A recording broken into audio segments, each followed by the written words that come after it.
And I'm very pleased to welcome everybody to this meeting on how do you build fighting unions, which, we're meeting at a time just after the general election has put a spring in all of our steps. So I hope that we'll be discussing about how we translate that mood into our unions. We'll have the speakers from up here, and then there'll be plenty of time for discussion. But our first speaker, I'm very pleased to welcome, is Ian Hodson. He's a very good friend to us and the national president of the Bakers Union. Ian. Thank you very much. Thank you. Comrades, sisters, brothers, it's a pleasure to be here in sunny, very, very sunny and warm London, isn't it? It's absolutely fantastic to actually find that there is some sunshine. Since the 8th of June, we don't seem to have had or stopped the sun shining on us, do we? Because it's been an amazing feeling to feel valued in the country again. Because that election was such an important milestone. Because it was the first opportunity that people have actually had to demonstrate that they do care about one another, that they do understand that austerity is about the issue of class. It was the first opportunity that people had to demonstrate that when they are given a real choice between political parties, they are prepared to take the opportunity for real change based on hope and based on the opportunity for the people in our society to have a better life. Not where we have to accept that our children's lives will be harder or more unfair than the ones that we have, but where our children's lives will be better than the ones we have. Because politics should always be about improving the lot of everybody for every generation. And it's unacceptable that in the United Kingdom, the 5th richest economy in the world, we seem to have gone through this period of accepting that our children's lives will be made worse, that our old people will be treated more unfairly, and then we see situations such as the Grenfell disaster that has been made to happen because a building looks so ugly that the people of Kensington and Chelsea demanded that it be clad to make it more acceptable for them to view from their mansions. Because that was an issue of austerity, an issue of class. And let's be absolutely clear, that was a political choice, a political decision. And it was the political decisions that have been responsible for the deaths of everybody that got killed in that fire because of their need to make horrible cuts to us ordinary people, because they don't think we have the right to exist in an environment or as a society unless it's in servitude and serving their wills. They don't believe that we have a right to exist unless it's being quiet, not being heard, and not paying any attention to any of the issues that we feel are important to us. And that's why on the 8th of June, it was wonderful to be in a pub till 5:30 in the morning, where every time there was a Labour victory, I took a shot that went along and followed by a vodka and Diet Coke. Because I'll tell you, there ain't no party like a JC party. And this JC party ain't gonna stop because we've only just started. And you, the people in this room, are going to be critical in playing an important role, because now we've all understood, we've all had our eyes opened to the choice that's in front of us. And when I said, by the way, anybody who reads the Daily Mail, and I hope there's not many of them, they actually made me look like some sort of historian figure the other week when they claimed I said that I was talking about a 1917 revolution and an uprising on the streets of the UK. I actually didn't. Anybody who'd seen me on the Sunday morning knew I wouldn't know what day it was, let alone what happened 100 years ago. But the reality was,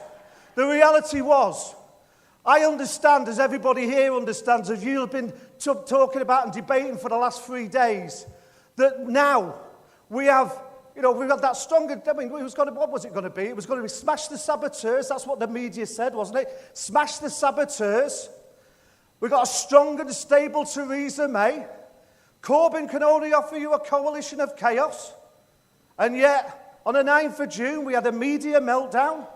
We had weak and wobbly, and a coalition of crackpots, because that's the made-up coalition, isn't it? That's the made-up coalition, weak and wobbly. And it's our duty, our job, to bring that weak and wobbly government down and replace it with a Corbyn-led Labour Party that gives us and builds on the success of the manifesto, which actually isn't that radical.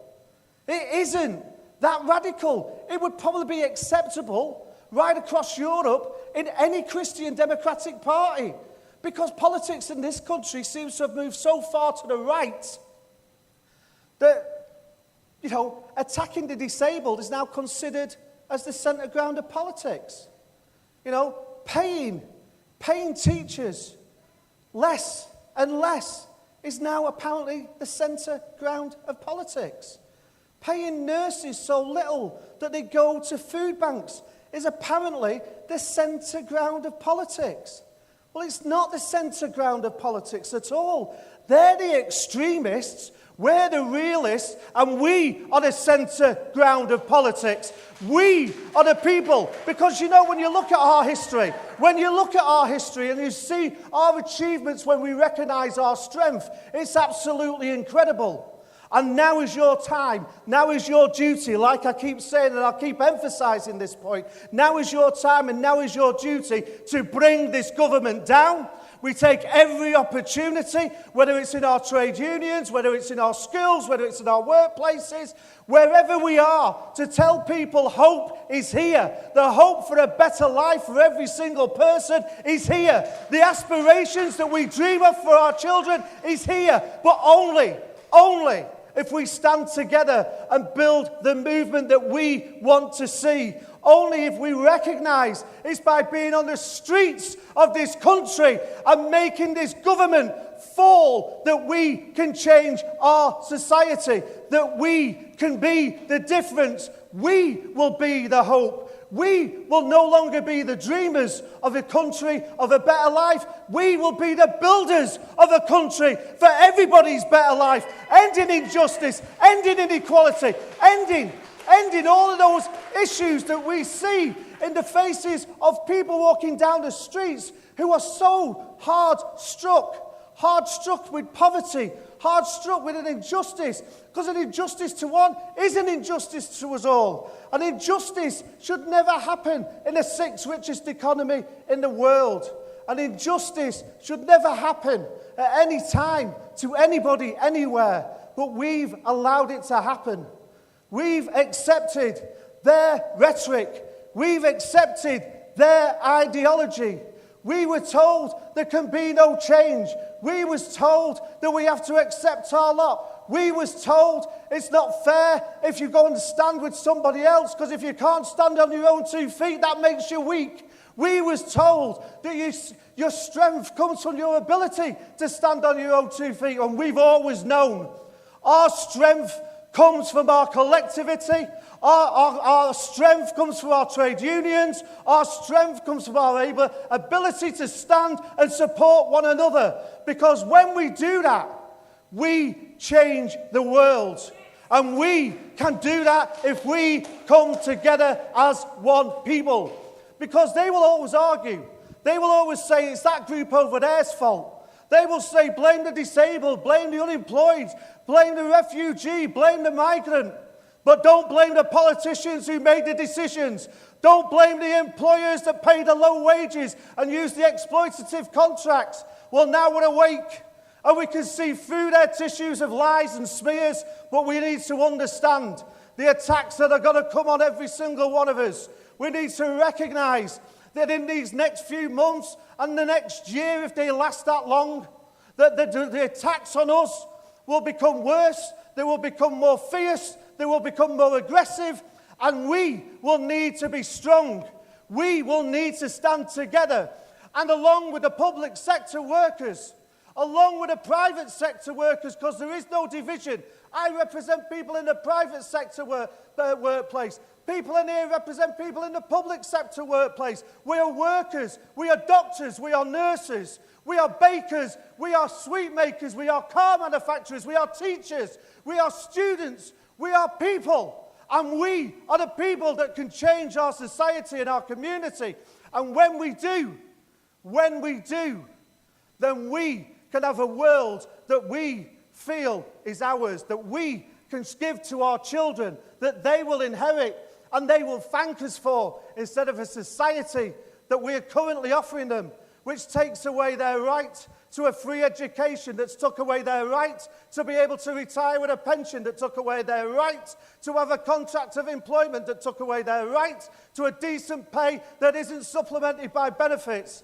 We're in touching distance. Now we must stand together as a people. We must stand together united. We must stand together and fight, and we must take to the streets and bring this rotten government down. Solidarity.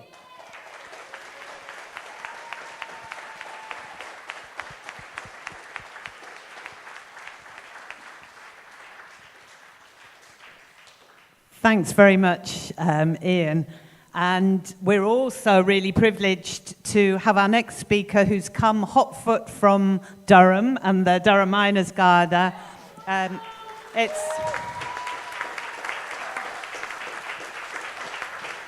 It's Lisa Turnbull, and she's one of the Durham teaching assistant strikers. Lisa.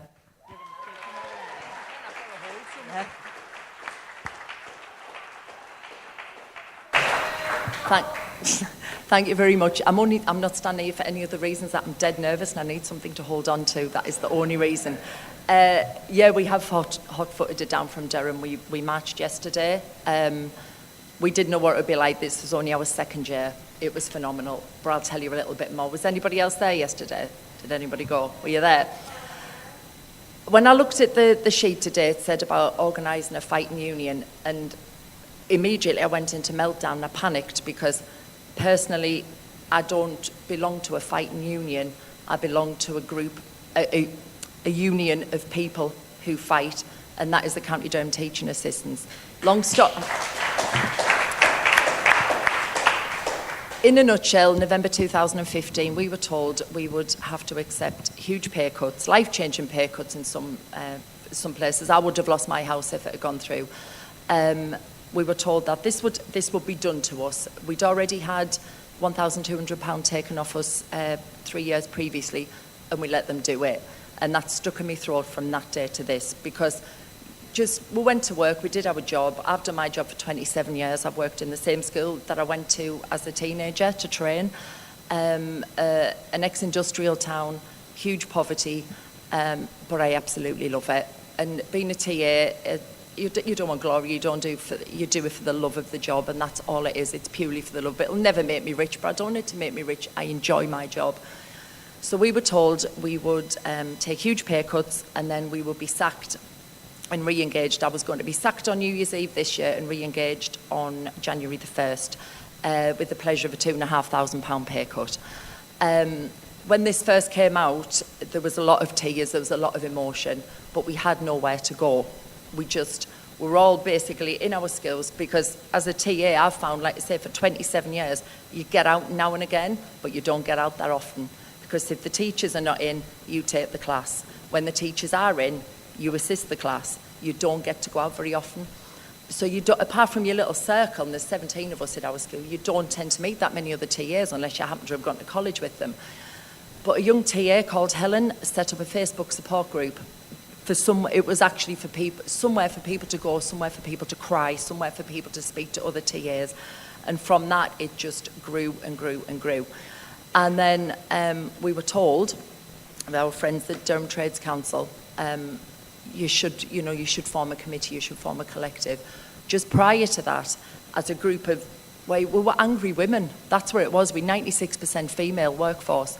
As a group of angry women, we started to chat on this Facebook page. Someone said, should we have a cluster meeting? Should we do this? Should we do that? Because you have to appreciate at this time we had no union support. I've been in the union since I was 19. I had no union support whatsoever. For almost 7 months, we had no union support.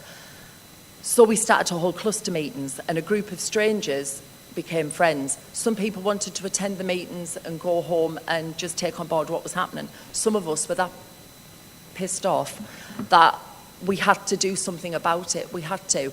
So we did form it. We had a big open meeting and we formed a committee. I'm vice chair in our committee. The young girl who set it off is our president. We've got treasurers, we've got media, we've got everything you can possibly think of. But we did that solidly from November 15, and we grafted right up until we actually did start to get some union support for 7 months. Now, my expertise is a TA, is emotional behavioural support of children. I'm not political. I wasn't political. I'm an organiser. I like to organise things. I organise a music festival. I've never organised a picket. I've never organised a protest. But by God, I was a quick learner. And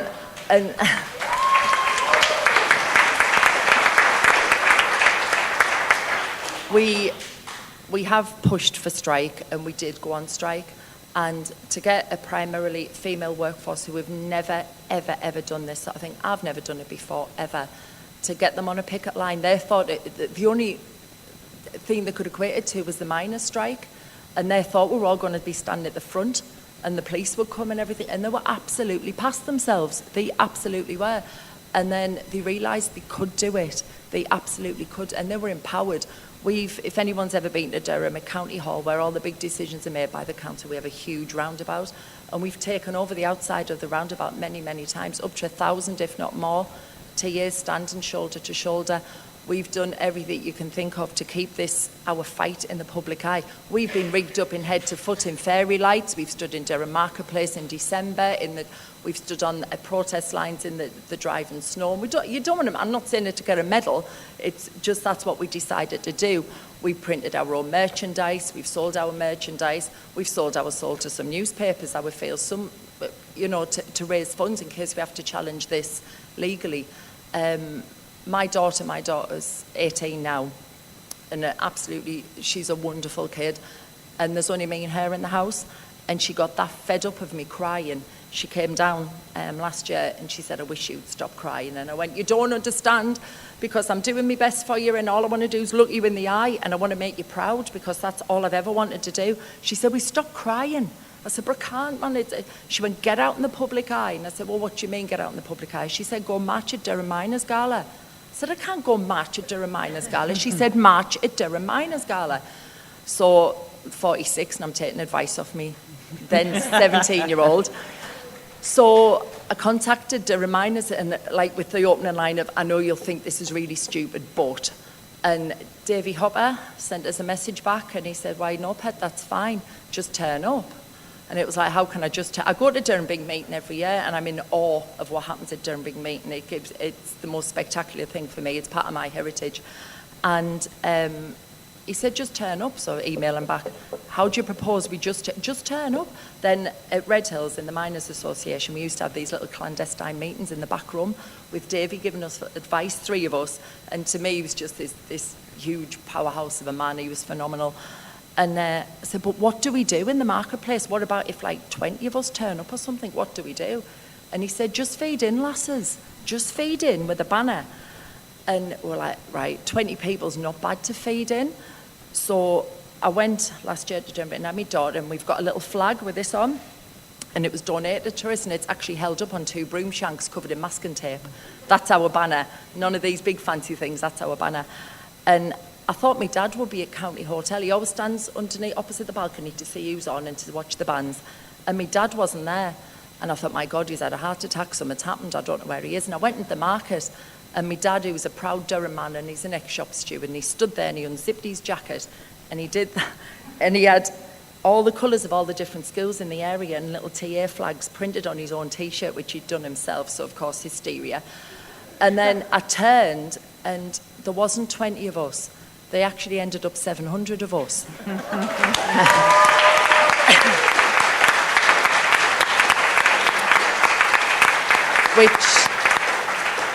Which gave us a slightly more of a headache than Davy saying, just feed in, lasses. And we were sort of looking for the most vulnerable in the best possible way. We found a band from Manchester who obviously didn't know about what we were doing. And we said, oh, we've been told to just feed in. And they went, yeah, go on. carry on. And it was person after person after person after person after person. And we did, and we were supported. And, cheers, thank you. And we marched, and we didn't know what, because we were told the public won't be with you. The public won't be with you, and the public were with us. And we were applauded from one end of Durham to the other, and it was the most spectacular thing I've ever done, carrying a banner at Durham Miners' Gala with my daughter and my dad there. And it's gone on and on and on, and our strikes were pulled eventually, which devastated me. I cried. I cried initially to go on strike, and then I cried when it was pulled, because for me that was pulling my strength. And we didn't want, a lot of us didn't want our strikes to be pulled, and they were pulled. So for 7 months now, things seem to have gone quiet. They haven't, but the fight seems to have gone quiet. But it's a little bit like the swan on the top, and it's pedalling frantically underneath. That's me. That's how I feel at the minute. The results of our consultative ballot come back tomorrow. I can't sleep. I can't rest. I don't know what's going to come back, because if it does come back with the proposal that's been put out there, some people are going to lose £4,000. It's divisive, it's unfair, it's unclear, it's rushed, and it's absolutely fundamentally wrong. So as a union, some unions may not fight, but as a union and in a collective, I know we fight, I know we do, and whatever we possibly can to get the best result, because if one TA loses, we all lose, because I can't stand on a picket line next to somebody and share their space and share their chance of solidarity, and then walk away and say, I'm all right, Jack. So one loses, we all lose. And that's why we turned up yesterday, Durham big meeting, and we had hundreds and hundreds and hundreds. And we were told off certain people that the public are not with you anymore, it's gone on too long. And we got there yesterday, and there was blokes in the middle of a can, chucking the cans on the floor and applauding. And the lasses got applauded from one end of Durham to the other, and it was absolutely phenomenal. And if that's the public against us, I'd like to see the public with us. So,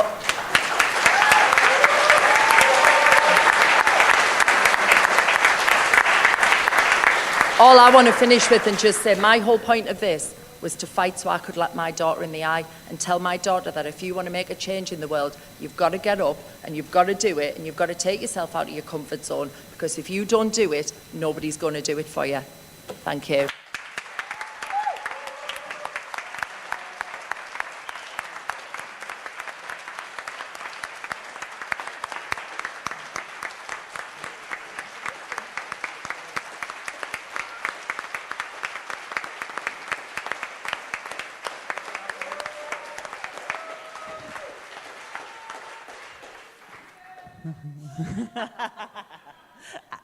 Thanks. Yeah, thanks, Lisa. And they are balloting for action at the moment, so we'll wait and see, but I'm sure that you will have support when you are back fighting. Our next speaker has been on strike for our safety on the railways. She's probably been on strike more times than you've had hot dinners. It's Millie Apedo-Ama. She's a guard in the RMT on Southern Rail, and just before she speaks, to explain that because the company are such bastards, it's the only word I can call them, they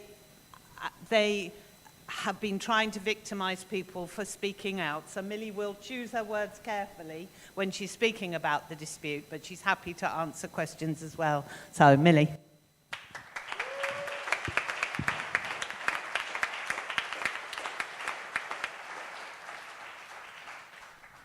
Thank you and greetings all.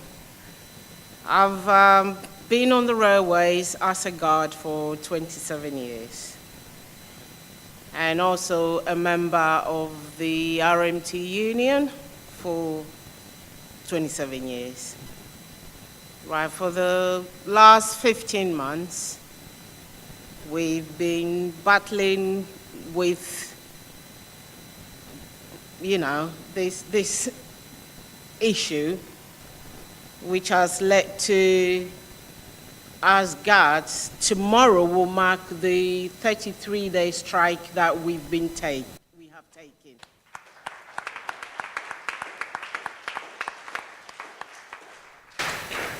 It hasn't been easy, but we're just trying our best to hang on in there. It's for you guys, it's for the public.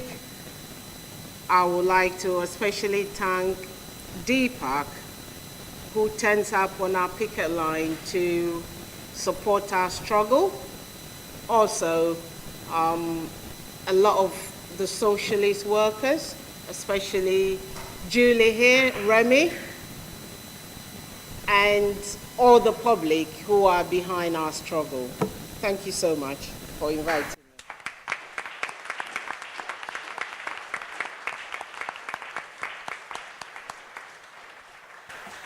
Thanks very much, Millie.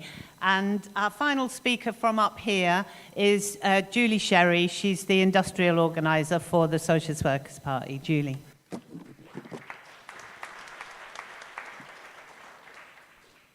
Yeah, well, I just wanted to start by saying thanks so much to Millie and Lisa for coming along tonight, because I think, throughout Marxism, we've been talking a lot about this kind of excitement of the mood around Jeremy Corbyn and what's just happened in the election campaign. And when you listen to, what you guys are talking about and the fights that you've been involved in, both of you for quite long-running fights, the issues of safety on the railway, the issue of, fair pay, but also what the conditions are for the workers that provide the services for our for our kids. This is like exactly, I think, what all that hope and that kind of excitement around the election campaign has been about.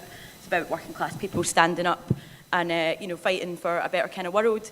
And I think there's little things that can come to symbolise something much bigger going on that seem to encapsulate a kind of mood in society. And I don't know if people remember back to the first part of 2016. It was those green dots, those badges that you saw everywhere. People wearing the junior doctors' support badges. It didn't matter if you were on a tube, if you were, walking through the street. Sometimes you'd see the stickers on the ground. It felt like everywhere, there was this sense of people identifying with the fight for our NHS and the junior doctors. And I think right now that little thing that can symbolise something bigger is that unmistakable descending bass line from the White Stripes song, the old Jeremy Corbyn song that seems like everybody is singing it on a bus somewhere or can't get it out their heads, or it's cascading out of a pub with the chant and so on. And I think it's a bit of an accident history, I suppose, that's become the kind of anthem of this new politics, this insurgent movement behind Corbyn. But I think it's quite a good one in some ways. It's got this kind of joyful bounce to it, a rhythm, a bit of an edge, a bit of a sense that we're united, but also like it does feel like you're marching like a Seventh Nation army on the Tories, and that we're marching with intent. And so I think that the fact that song keeps popping up everywhere at the moment is symbolic of the kind of political earthquake that we've seen taking place over the last few weeks. And, everybody will have these kind of experiences, I think, if you've been involved in the process of fighting for Corbyn's policies and that manifesto over the last couple of months. But, you feel like you have to sometimes take stock and stop for a moment to just kind of watch what's actually going on around you to get, to grasp that huge shift that's taken place. I remember being outside Islington waiting for Corbyn to come and speak. And, there were thousands of people inside, but there were thousands of people outside on the streets. Just the level of excitement, the buzz that was there. And as the Corbyn bus pulls up, this kind of spontaneous surging out onto the road, people chanting, "Oh, Jeremy Corbyn." And suddenly this friend of a friend that I've never seen on a demo before in my life pops up beside me and says, "Oh, you were near the front. Did you catch a wee wisp of, white hair in the windscreen there?" And this woman's like in her 30s, and you're kind of looking at me like, what is going on here? But it's kind of incredible, I think, what's happening when you think back to, this time last year, right after the Brexit vote, or this time the year before, in 2015, just after the Tories had got a majority. We were being told that people are too right-wing, that the Tories had won the argument really about austerity and cuts. And I think, there was a real feeling of despair around on the left, and a kind of sense of lack of direction about what we could do. And I think Corbyn really summed up well that transformation that we've seen when he said that we've unleashed the imagination and ideas about how a different society, how different our society could be. And so you have that sense really that it's a mass movement when you have your own anthem, and you definitely know it's a mass movement when you're turning up to a demonstration like we did last week on the People's Assembly demo. And there's I think I saw about 10 different people cutting about, painted all in green, dressed up as the Magic Money Tree. And so you kind of have this, it feels like we're in the midst of this beautifully hopeful moment where for the first time in a long time, Corbyn's manifesto has actually given masses of working class people that ability to hope, that capacity to envisage and actually expect and demand a better world. And that kind of atmosphere, I think, that's come out of that election campaign is very infectious and quite a powerful thing. And so, you know, you can get a real sense of that balance between the huge opportunity on the one hand that's opened up for our unions, but also, you know, the balance between that and the real urgent necessity for them to actually seize that opportunity. You know, the election feels like it's transformed how we all feel. Of course it did. You know, the fact that you think it's well within possibility that in a few months we could be seeing Jeremy Corbyn in number 10. And then you look at the speed, I think, of the transformation of Theresa May's fortune. This is one of the most spectacular catastrophes that you can think of, you know, from the dementia tax through the wheat fields. It just became more and more excruciating to watch this woman you know, you almost felt sorry for her, but you didn't because you hated her and stuff for your class anger. But just watching her, she looked as if she might just combust on the television. You know, it was painful actually to watch her. And you think this is somebody who's called an election when they didn't need to, because they thought that you know, this was an opportunity that they could seize to shore up their own majority in the Tory party and to shore up their own authority inside the Tory party. And she couldn't even, you know, turn up on TV, and you think, what a disaster for somebody who called an election that they didn't even need to call, you know, to be laughed at wherever you go. You know, there's nothing worse really for a politician. So I think, you know, we can see that, you know, the Tories are in complete tatters, that May's really a dead woman walking, as she's been described by some of her own people in her own party. And, you know, like everybody else, I really want to kind of revel in that moment, you know, and just feel like we want to celebrate it really in the way that, maybe not quite in the way that Ian described actually, because I think the time he was talking about it was like 8 in the morning or something. So, you know, but, you know, I think we all want to celebrate that moment, but I actually want to make a bit of a different point, which I think is the one that's kind of key for this meeting really. And that's that, I think, you know, while we can feel that excitement of the possibility of a Corbyn government, there's really absolutely nothing inevitable about that. You know, although it can feel like a done deal, I don't think we can take for granted really that the Tories are just going to go, you know, that Corbyn's going to come into office and so on. So the first point really is that that's something that we actually have to fight for actively and build that movement to fight to make sure that that happens, because, you know, we can't just assume that the dynamic that we've seen over the last few weeks is going to, you know, continue in that way. You know, all kind of manner of things can happen, and we have to take out of this that what we do in this situation right now, you know, as of tomorrow, you know, whether or not we're on Millie's picket line, you know, with banners, and whether or not we're flooding them with solidarity, what happens in the TA dispute, you know, what our unions do at this moment in time is absolutely critical to shaping how the situation develops. And, you know, I don't know how everybody else felt about it, but I felt absolutely sick with rage watching what happened inside that Parliament chamber when, you know, the freshly, parachuted in DUP along with the Tory government sitting in that Parliament chamber and voting through a proposal to continue, the cuts to public sector pay. And you think, you know, actually this isn't new. We've been putting up with pay freezes and pay caps for quite a long time. But actually, you know, maybe a few months ago that issue wouldn't have felt quite as raw as it does right now after Grenfell, when you saw, you know, firefighters that must have wept after what, you know, were the worst shifts probably of their careers. And then you have these crocodile tears of the Tories on the other hand, who every single step along the way deliberately chose to make decisions that put profit before people. And, you know, they killed us in Grenfell. And now they're telling us that there's no magic money tree. And so you have this real sense, I think, that, you know, our unions are a force of 6 million workers, organised workers in this country. You know, this can't be business as usual. There's no way really that our unions can be standing by passively, and I'm talking about the union leaderships here, and allowing the Tories that chance to regroup, that chance to dust themselves down and regain that incredulous audacity that we saw in that Parliament chamber over the pay cap.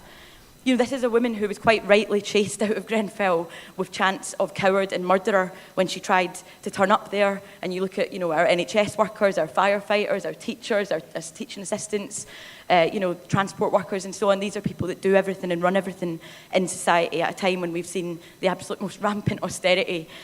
So I think that, you know, within that situation, the public sector pay cap has become an absolute live wire inside British politics at the moment. And so our union leaders, I want to echo what Ian was saying, our union leaders have a real duty now, you know, for justice for people at Grenfell and for that huge spark of hope that Corbyn has lit for millions of working class people. They have a duty to mobilise now.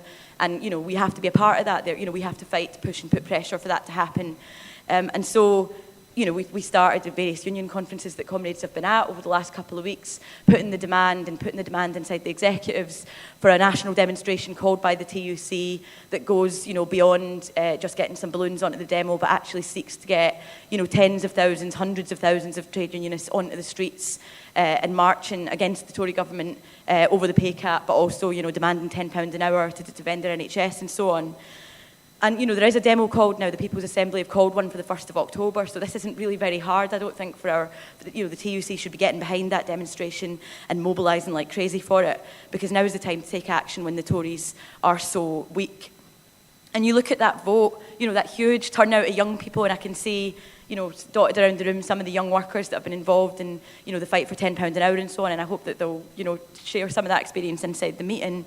But you look at that huge turnout of young people, and you think about 13 million people who voted for Corbyn and 6 million in the unions, and you think this is a huge, huge opportunity and open space for our unions to actually not just grow and pick up a few members, but quite dramatically increase their membership and strengthen the movement here. And we have to make sure that they seize that. We have to say to our unions, we have to demand of our union leaders and raise it in every union that we're in. Why aren't our unions using that Glastonbury spirit to rebuild and so on in this moment? We want Francis O'Grady to stop bemoaning how rife precarity is, and, you know, just really acting as if all we can do is kind of beg some of the employers to be a bit softer and a bit gentler on implementing those attacks. We want the TUC to actually take notice of what it means if Deliveroo riders can stop a pay attack by unofficially walking out for a week, or what it means if McDonald's workers can win a victory by taking action and have a situation where McDonald's now offers, you know, its workforce the opportunity of fixed hour contracts. This means that as working class people, as workers, we have power, and that when we fight, we can win, and that there's a whole new generation of young workers who have been inspired by Corbyn, who should be in our unions, but there's no automatic transference, I think, in that situation if the unions don't implant themselves inside that movement. And so we have a situation where the strike levels, you know, as a lot of people have said, strike levels are painfully low in a situation where we need, you know, we feel like we need to make a leap really from one of the lowest levels of strikes and struggle in that way to one of the highest to be able to address the attacks that we face.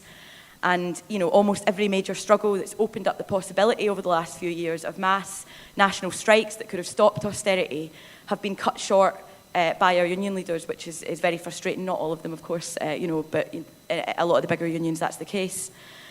And you have to look at some of the examples, because when we strike, we can win. Like, people who were at the opening rally would have heard the inspiring examples from the EIS lecturers in Scotland who went on national strike and forced the bosses back. 2 years in a row they managed to strike, big combative picket lines that grew each day with the strike. But they also went to Scottish Parliament and they sang "Which Side Are You On" at Nicola Sturgeon. They shouted that we needed to get the bosses' help, which people hopefully can translate and understand what that means. And they've won a victory that I think we all need to kind of know about and to tell people inside our unions. You look at the cleaners, whether it's in the LSE, where they've actually, it's quite historic really, they've fought over a series of attacks on conditions, and they've ended up being brought back in-house, which is a pretty brilliant victory for our, you know, cleaners in such a little union to have won. In the Barts dispute, people would have heard from Willie, the organiser, on Thursday night. This is a union given a lead that's gone into a situation where workers haven't been a part of the union, you know, completely unorganised, and, you know, with an unofficial walkout that staved off an assault on the tea breaks, you know, just inspired and gave confidence and showed people, because it was a union that was saying, look, we're not just going to wave a form in your face and we'll come round occasionally once every 6 months and abstractly ask you to sign up to the union. We're going to say we want to build, you know, a fight back here that's going to mobilise over the question of pay and mobilise over the question of breaks. And 700 cleaners joined that union. So this is a real example that actually the situation is wide open for our unions to fight back. I mean, the Durham TAs is an example that when you listen to what Lisa's saying and you look at the incredible, inspiring dispute that you guys ran, you know, the campaign. I watched some of your videos on the, you know, you have a very good Twitterati, isn't it, you call it? You know, that's been a campaign, I think, that's broken into the trade union movement. Everybody's heard of you guys and really inspired by it. It's, you know, it's actually a disgrace to then look at the deal that, you know, you guys have had put in front of you and shouldn't really even having to be voting on. But I think a lot of people feel quite confident that, you know, you can reject that deal. And I think that if you do, you're in a strong position to be able to, you know, push to get more action again. And, you know, All I'd say is that's obviously completely up to you guys what you do, but if you do that, we'll be here, you know, in all our unions across the... and we'll be mobilising that solidarity for you. So, you know, I think that, you know, from looking at the various strikes that we have seen, there's not enough of them, but the ones that we have seen, we've seen those kind of glimmers of that feisty and determined and beautifully creative spirit of our class when it's fighting back. And that process, you know, you talked about people, you know, transforming in the process of being involved in that, how solidarity can actually make people feel that they can do things that they never ever would have thought they did do in their life. And so I think, you know, we have to make sure that we get behind every struggle that's taking place. You know, Unite the Resistance is a part of a process that's pulling together that solidarity. But we also have to demand of our unions that we actually take action now, and that means us organising on the ground. Because the big question, I think, is, you know, there's that huge hope at the moment, that huge sense of the ability for change, and that huge anger over Grenfell, and it's posed very sharply, I think, at the moment.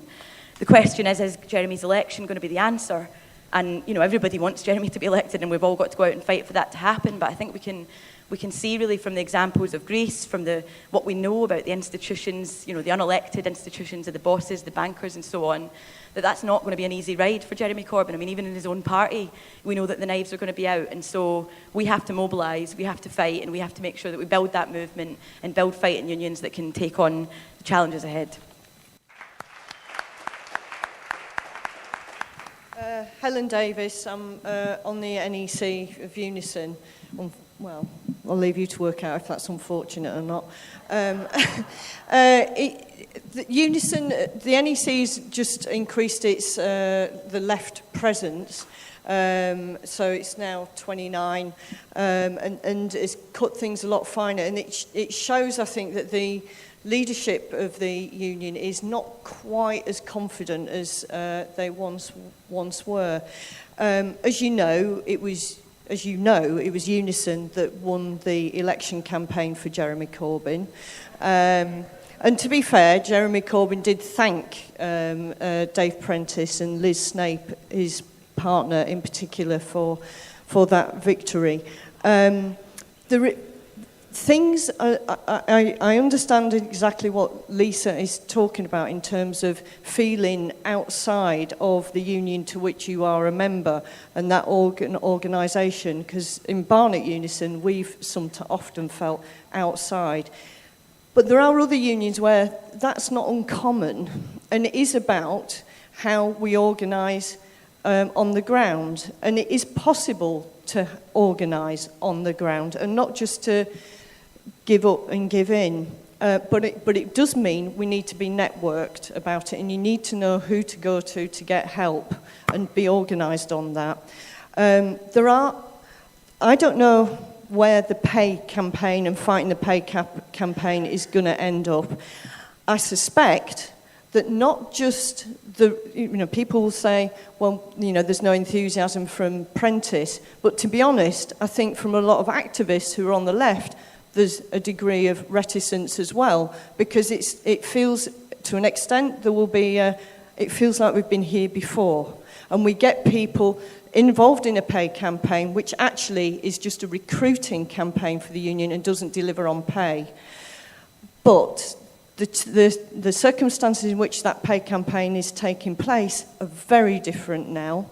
And I think if we don't get fully involved and start mobilising within our branches over it, then we're doing a disservice. You know, I wouldn't mind some more pay, and I know people in here would want it too.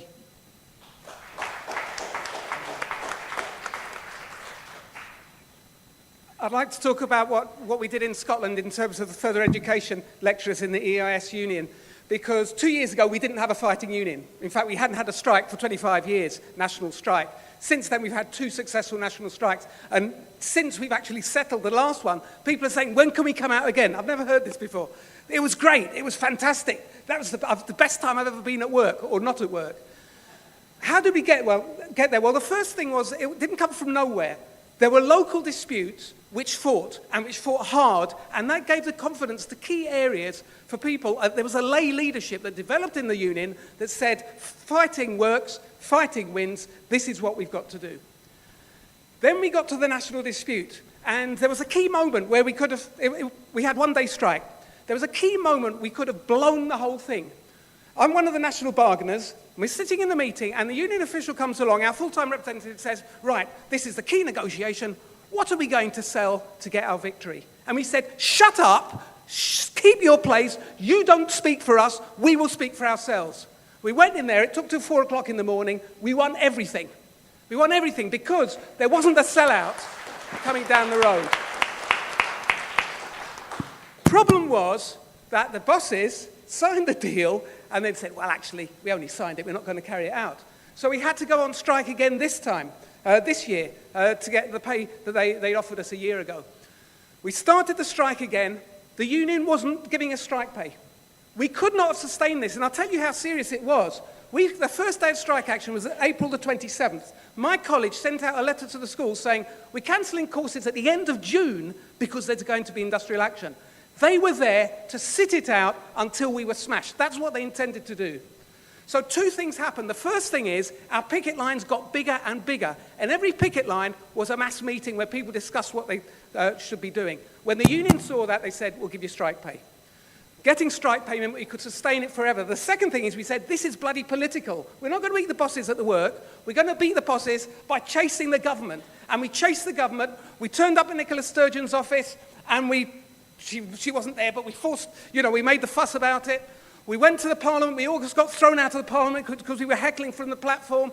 We marched on we did all those sorts of things. We made it political, and the politicians said to the bosses, you have to honour this bloody deal. So the fighting union doesn't come from nowhere. It comes from people organising from below to make sure that the officials do what they are supposed to do, which is to represent us. They don't make the decisions, we have to make the decision, but that takes organisation from below. But anybody can do it. In your own office, in your own workplace, in your own college, you build that from the bottom, and that gives you the strength to turn the mood that we have into real success.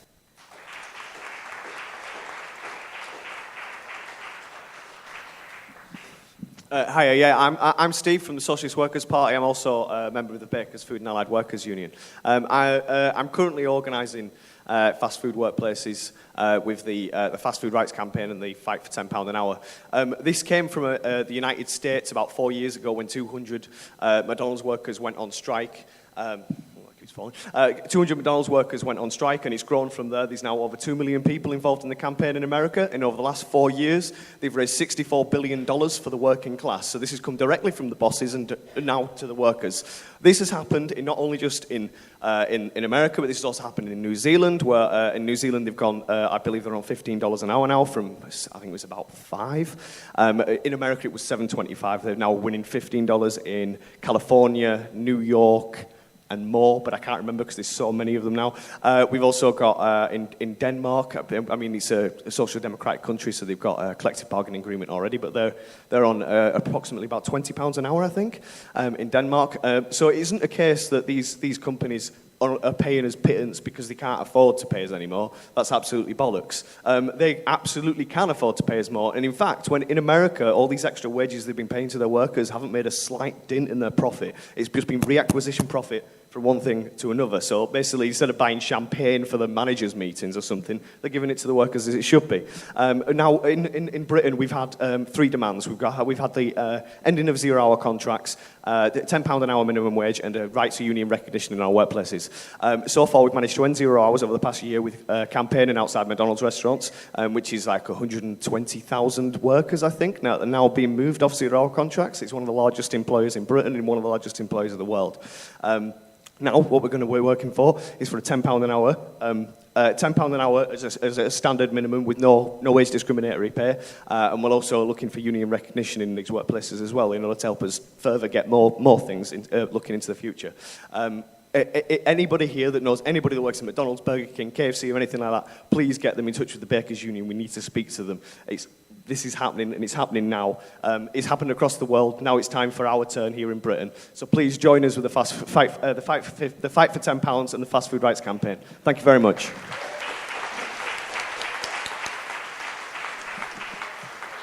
Just before Sean speaks, just to let people know that because we have got the fantastic final rally happening, I'm going to finish the meeting dead on 5 o'clock to make sure everybody can go. So if people can speak as quickly as possible, I'll try and fit everybody in.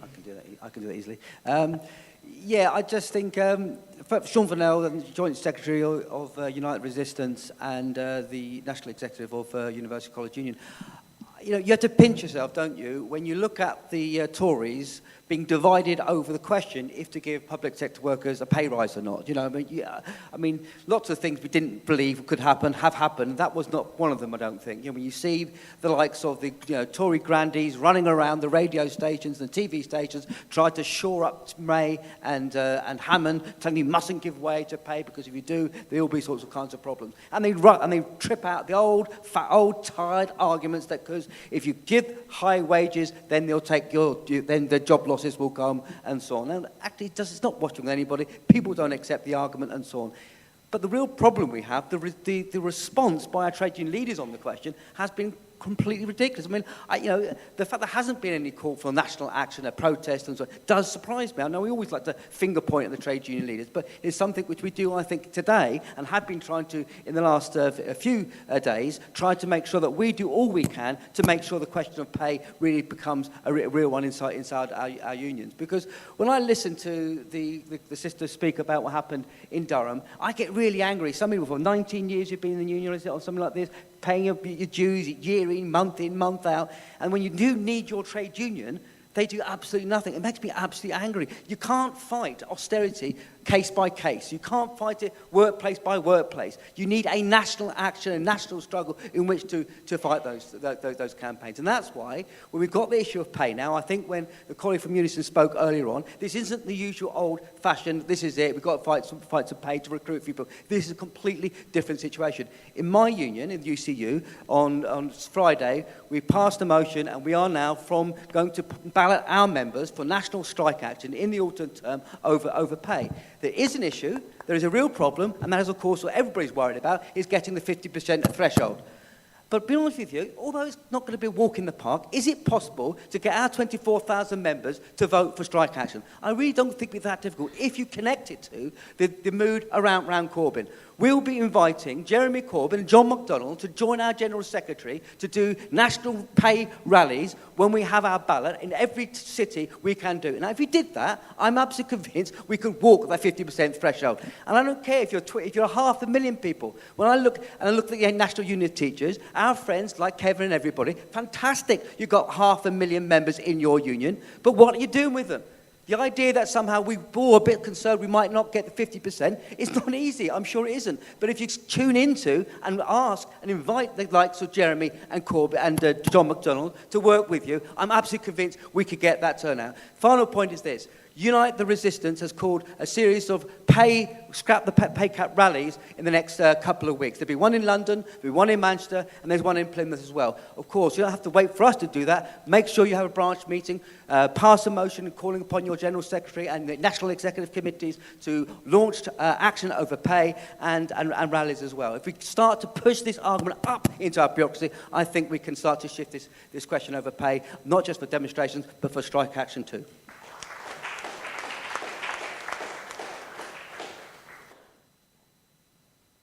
Quite tall. My name is, oh God, I went too many last night. My name is Lorna, Glasgow SWP. I'm also a member of the Bakers Union. I just wanted to follow on from what Steve was saying about the £10 an hour campaign and how I think actually that campaign especially, for me, I've been involved in it, the workers, the stuff that they've been doing in this campaign, these young workers, it is a real reflection of this much wider mood now among young people. And I just wanted to share with you a couple of stories that maybe you've heard, but just because it really helps me understand this growing change in mood, this fighting spirit that's grown inside a lot of young people now that are standing up and saying enough is enough. We've had multiple demonstrations and protests outside McDonald's and KFC's fighting for 10 and union recognition. And we had one outside what we call Greedy Boss's Corner in Glasgow. You got KFC, Pizza Hut and a McDonald's. And we had a precarious work picnic. So we stole all the boxes and stuff from inside and had this picnic, and we were pulling out 0 hours contracts, eating them and then vomiting and eating low pay, and all of it was making us sick, and then we were dying. And then some other, like, we were all dressed as evil Ron at McDonald's, and somebody came and offered us £10 an hour and non-precarious work, and we were suddenly feeling really much better. But the best thing about that was that the next day we woke up, and Julie mentioned it earlier, we found out that McDonald's UK were going to be offering their staff like fixed-hour contracts. And the best thing about it was that all these workers that were new to the campaign, that were involved in that day of action, like, we were a bit like less confident at the time. Next day, saw the paper, they were like, whoa, okay, so if you fight back, you actually might win stuff. Okay, like, I wonder what else we can win. Like, let's go out and do something else.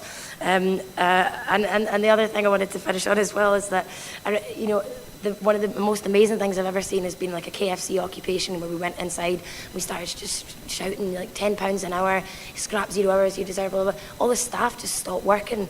They were all just like smiling at us. They were like, £10 an hour, that sounds great. Like, I'm owed that, you know, it's not pie in the sky. I actually deserve that. The work I do, I'm worth that. And they just stopped working. We went in a second time to do like a petition and collect their details, and the whole workforce just stopped working. All the chefs came out, and all the burgers were getting burnt and everything, because they were all signing. They were like, if I sign it twice, will I go through Parliament faster and all this? But the thing is that none of this has been happening in isolation. The thing I've loved most about being involved in the Fast Food Rights campaign has been, you know, we're obviously recognising like these problems are widespread, right? So we're like, you know, getting in touch with Ian and being like, right, cool, these ritzy strikers, let's go and hang out with them. Let's get involved in their picket line, right, cool, the Jannies are on strike in Glasgow, let's go stand with them. So it's just this thing of the idea of the power of solidarity. That was what I wanted to talk about. Thanks. And I'm afraid this will be the last speaker from the floor. I mean, I joined the Socialist Workers' Party in 1978. I mean, obviously, I would have been about 6 months old at the time. And for the last 40 years, we have fought a rearguard defensive action against the onslaught of neoliberalism, which has seen absolutely key sections of our class broken and beaten. The miners, the dockers, the printers, all the big battalions of our class were defeated in that period. But you know what? You can get the sense that the tide is turning our way. And you get that from the Corbyn movement, from the Corbyn effect. Because it isn't just about a hero worship of the Labour leader. It's about a sense that people have hope and optimism that things can change. But as Julie said, we've got to make sure that the heart of that is struggle, class struggle. Because that is the difference. And you know what? And I want to say, absolutely magnificent that Lisa's here. I have had the enormous privilege of being down on the protests of the Durham teachers' assistants. And I tell you, in all those 40 years I've been involved, I have not seen much more inspiring movements and organisation and sheer determination from any group of workers than the Durham TAs. They, as Lisa said, had to fight the trade union bureaucracy as well as their own bosses. And they did it because they used the traditional methods of rank and file organisation. We'll organise independent of our trade union leaders if they're not prepared to support us. And I think we've got to say as well, on the issue, and Sean's right about the 50%, we've got to say, actually, if there's some of the bigger unions' ballots and they fall short of the 50%, they should say, up yours, Theresa May, we are going to call it, what are you going to do about it? Because if they did that, I tell you, you could break the back of this government. Because that is what we've got to do. We've got to bring together the movement around Corbyn with the movement of ordinary people who are sick to the back teeth of this shite. And if we can do that, then actually we can ensure that the last 40 years of defeats is replaced by a period of victories for our class. And I'm going to ask Ian Hodson to start us off here or finish us off. Okay, thank you very much. Listen, I mean, obviously this was about fighting unions and building for fighting unions. But to me, it's quite simple. I know people think in the last 40 years that we've had a lot of defeats. I just think we went in a different direction. And the leadership of our movement has let us down shockingly. I think the TUC, hasn't learned currently from the dreadful decisions that it made when it failed to support the miners in 1984. But now, with Francis O'Grady at the helm, it has the opportunity to make amends and make the right decisions. And I think it is about time that the TUC actually showed leadership to the Labour movement instead of turning around and saying, I think this is a Conservative government we might be able to work with. The reality is the TUC's people's wages are paid by union members. They're not there because they've got a right to a job. They are there to lead the Labour movement. And it's incumbent on the TUC to get off its knees and to stand up and show leadership, because we now have the opportunity to win. Not just win because we're waiting for a political party that's going to be better than the Tory party, but win on a platform of repealing the anti-trade union legislation, that will win on a platform of socialism, something that the trade union movement founded. That's how my trade union was founded and built. It was built on a platform of socialism. And the TUC comes out of every organisation whose unions were built on a platform of socialism. And if the TUC can't see that it should be at the forefront of that campaign, if the general secretaries of every trade union can't see that they're supposed to fight for us and not accept the current status quo, if they can't understand, then what will happen is the trade union movement will become irrelevant, and the people in this country will decide that they will build their own movement. They will build their own. They will build around the issues of socialism, and those trade unions will wither and die. And you give me 1 million members and I'll give you a revolution. That's what I would say to you. If you're not in a union, join the Bakers Union. If you want to be in a fighting union, make sure you sit and make sure you go to your conferences. Make sure you impact on the rules and the decisions of those trade unions. But more importantly, go and join the Labour Party now. Build that Labour Party up to enable us to get on the street to campaign every single day to bring this rotten, awful government and the politics that it stands for down. We can do it. You just need to believe it, and you need to get in there and make sure you're in every community fighting for it. Solidarity. Thanks very much, Ian. Lisa. I can stand here now because I'm not as nervous as I was when I came in. Listening to everybody has been, it is amazing for me, but I come from it from a really different angle, because the thing I didn't add, but you probably know, is that the council I'm fighting is actually a Labour council. And it's absolutely crippling, because I'm working class. I voted Labour all my life, apart from, well, in the local election this year I couldn't, and I cried because I had a choice of 2 Labour councillors who voted against me, a BMP and a Tory. I had nobody, so I actually wrote across my voting slip, vote for County Durham teaching assistants, no to pay cuts.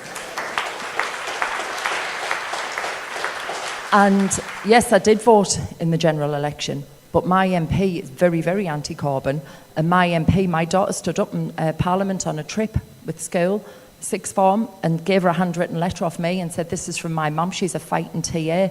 And I got a letter written back saying, basically saying, there, isn't it awful? It's all down to them rotten Tories.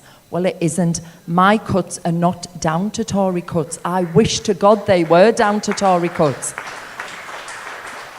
The cuts that the Durham TAs are going through are not budgetary cuts either. They say it's equal pay claims.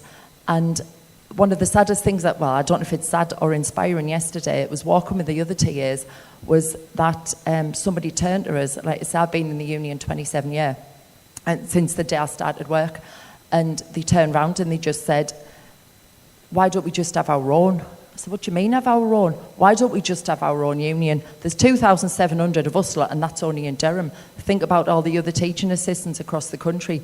And I was like, oh, I don't know. And then, to be honest, I went home and I Googled it, because I don't know. Because as far as I'm concerned, we've got all these members of our collective who fight, and we just want people to fight with us.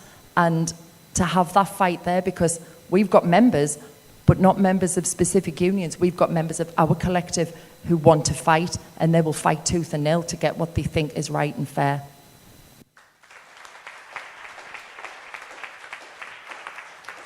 Thanks very much, Lisa. And Millie. Thank you. I noticed by the speakers that there's so many different unions here.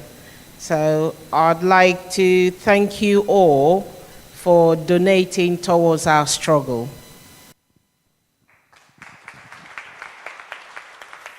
Thank you, Millie. And I'd just like to say on behalf of all of us, we understand that you haven't been able to speak about all of the details of the dispute, but we do know about it. We support it. We'll be on your picket lines. And I put out an appeal here that people do even more collections and donations because they need the money and we need this strike to win.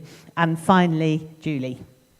Okay, just a couple of points. I was just thinking when you were speaking there, Lisa, actually, that one of the points that I think has inspired me the most about watching your campaign over the last year is how, like you said, you guys have organised yourselves and you have pushed the union to fight when it wasn't going to. And I remember watching that video with Dave Prentice and his cuddly toy Simba on stage, and you just think you made that happen by organising in that way. And I suppose there's a benefit to being part of a national union that is the biggest one in your sector and stuff, but also, one of the things that I think is important actually for us in the room to take away is that we need to make sure that all those unison members on the ground are part of that dispute and mobilising and showing the union leadership where the union really stands on it, because I think we are the union in a sense, and that's quite an important thing. The main thing I wanted to say really was just about the pay cap, really, because I think that this is a moment really that we have to make sure our union sees. And that's partly arguing, in every meeting that we can and everywhere we go to say, come on, look how weak the Tories are. You just flick them and they'd fall over. And this is a big issue that has been, as I said, like a live wire, massively politicised at the moment around all the stuff that we've seen take place in the last few months. If they were to call action right now over the question of pay, there'd be absolutely massive support. Can you imagine if there was public sector strike right now? This would be huge. So it's partly demanding that our union leaders do that, but we can't just passively stand and say that that's what we want them to do. We have to look at what we can do on the ground from where we are, whether that's inside, a union executive, or whether that's inside a union branch, or whether that's inside the workplace or a community, to try and push to actually create a situation where the union leaders are more inclined to do that kind of thing, followed in example what the TAs have done really, which is, self-organisation and pushing.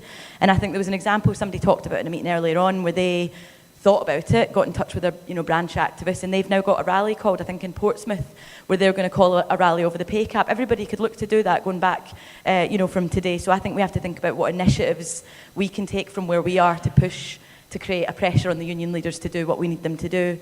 And, for example, what if, in the NUT and the FBU and other unions in London, the UCU came together and said they were going to call, a London march one evening about building up to the pay. There's things that we can push from where we are that can start to kind of create facts on the ground that help us in that process. And I think that's really, really important, both for building that pressure on the union leaders and that confidence, because we all know we feel much more confident when we get involved. And then the other thing that I just wanted to say, actually originally was going to come back on something somebody said in a meeting yesterday, a brilliant meeting, Labour and the trade unions, I think it was called, or something, Labour trade unionists fighting for Corbyn. And it was a packed meeting, and it had a panel with leading brilliant activists who are, most of which I think just recently rejoined the Labour Party.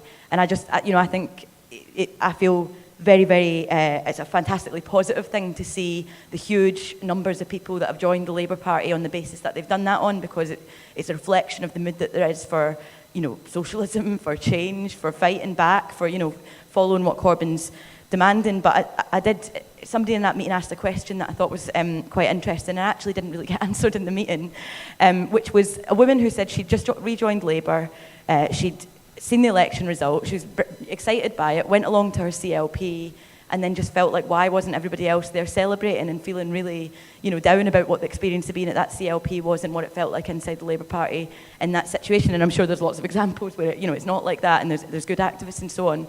But it raised the question a little bit, because she was asking, what should she do? Should she get more involved with the SWP? Should she stay in the Labour Party?